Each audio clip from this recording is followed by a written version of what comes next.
अब जो आने वाला है वो दिल थाम कर देखिए, वो भारत की तरफ से वो रॉकेट सिस्टम जो दुश्मन को दहलाने वाला है। पिनाका आने वाला है सर इसके बाद। जी हाँ, अभी आप ये देखिए, पिनाक जो नाम है, ये पिनाक नाम है शंकर का धनुष पिनाक कहलाता है। और Pinaka multi barrel rocket system Hindustan ने बड़ी सक्सेसफुली बनाया है। और आपको याद होगा कि आर्मीनिया को हमने ये अभी आर्मीनिया को बेचा भी है और कई देशों से इसकी इंक्वायरी आ रही है। ये आपके सामने अभी जो आ रहा है, ये Pinaka multi barrel rocket system है। एक बार में 12 रॉकेट फायर करते हैं और 6 एक बैटरी में 6 लॉन्चर होते हैं, तो एक बार में 72 रॉकेट एक ऑब्जेक्टिव पे जाके गिर सकते हैं। और इसमें काफी अभी इम्प्रूवमेंट हुआ है और आप देखेंगे बहुत जल्द हमारे पास 200 किलोमीटर की रेंज के पिनाका रॉकेट्स आने वाले हैं, और जो कि गाइडेंस सिस्टम से भी लैस होंगे। 200 किलोमीटर 200 किलोमीटर तक जा 72 रॉकेट एक साथ किसी एक जगह को जाकर हिट करेंगे। आप इमेजिन कीजिए, 72 रॉकेट एक साथ एक जगह अगर गिरे तो वहां पर क्या हाल होगा। और बहुत बात सर और है इसमें, जो मैं बीच में ऐड ऑन करना चाहूंगा कि जो हम लोग कुछ वक्त पहले नारी शक्ति की बात कर रहे थे, तो इस पूरे सिस्टम का जो नेतृत्व कर्तव्य पथ पर कर रही हैं वो लेफ्टिनेंट प्रियंका सेवड़ा कर रही हैं, एक नारी कर रही हैं। जी हाँ, अभी आपके पीछे वेपन लोकेटिंग रडार आ रहा है, स्वाति रडार। अगेन ये बहुत कई बार हमने देखा है कर्तव्य पथ पर।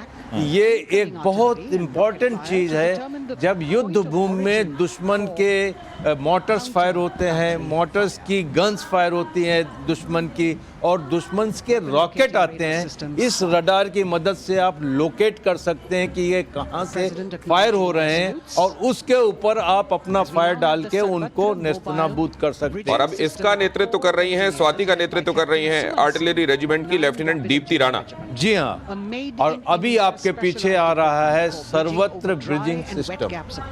सर्वत्र ब्रिजिंग सिस्टम, जब हमारे आर्मर्ड और मैकेनाइज्ड कॉलम निकलते हैं युद्ध भूमि में, तो ये जो छोटे छोटे नदी नाले वगैरह पड़ते हैं उनको ब्रिज करने के लिए ये सिस्टम होता है। और ये सिस्टम देश में ही बना है। 15 से 20 मीटर के डिचेस को या वाटर ऑब्स्टिकल को ब्रिज कर सकता है जी। और ये 20 फीट की जो दूरी है 15 से 75 20 मीटर 15 से 75 मीटर तक एक बार के ड्यूरेशन में मिनिमम 15 मीटर और मल्टी स्पैन में अधिकतम 75 मीटर तक इसकी फैलने की क्षमता है। वो जोड़ देते हैं जी। इस सिस्टम का उपयोग ड्रोन, तो मतलब चुटकियां बजाते जो जगह आपको लगता है कि तो खाई है, खंदक है, पुल इस पर कैसे बन सकता है, वहां आपको चुटकियां बजाते जो पुल दिखाई देता है। आज के सर्वत्र मोबाइल ब्रिजिंग सिस्टम।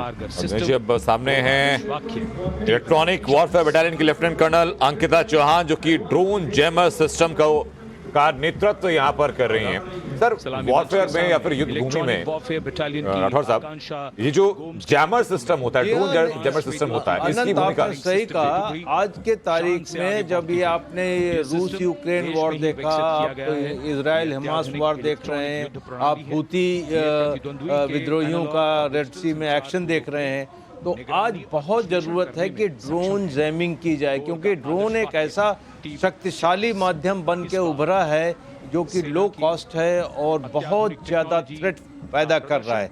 तो ये ड्रोन सिस्टम जो है हिंदुस्तान को भी अपनाना चाहिए था। और आप अपना देखिए, इंडो पाक बॉर्डर में ये ड्रोन पाकिस्तान से अक्सर आते रहते हैं, तो ड्रोन जैमिंग की बहुत ज़्यादा ज़रूरत है और इस पे और भी रिसर्च और डेवलपमेंट करने की आवश्यकता है। बिल्कुल जी, मतलब ये एक भारतीय होने के नाते बहुत गौरवशाली पल हैं, बहुत ही सुंदर ये तस्वीरें हैं जो हम सामने देख रहे हैं, क्योंकि जब राज्यों की जब झांकी निकलेंगी तो हम लोग देखेंगे कि सामाजिक रूप से हम कितना उन्नत और हो पाए हैं, सांस्कृतिक तौर पर हम कितना और सौष्ठव हो पाए हैं। लेकिन उससे पहले जो हथियारों का जो प्रदर्शन सामने दिखाता है कि इस 75 साल की यात्रा में भारत ने अपने आप को कितना ज्यादा शक्तिशाली बनाया है और कितना ज्यादा डिसिप्लिन्ड बनाया है, क्योंकि वही नतीजा है भारत की उभरती हुई शक्ति की। युद्ध भूमि में जब दो देशों के बीच युद्ध होता है तो भारतीय नागरिक सिर्फ हाथ में भारत का झंडा थाम कर निकलते हैं, तो दोनों तरफ से जो हथियार है वो रोक दिए जाते हैं।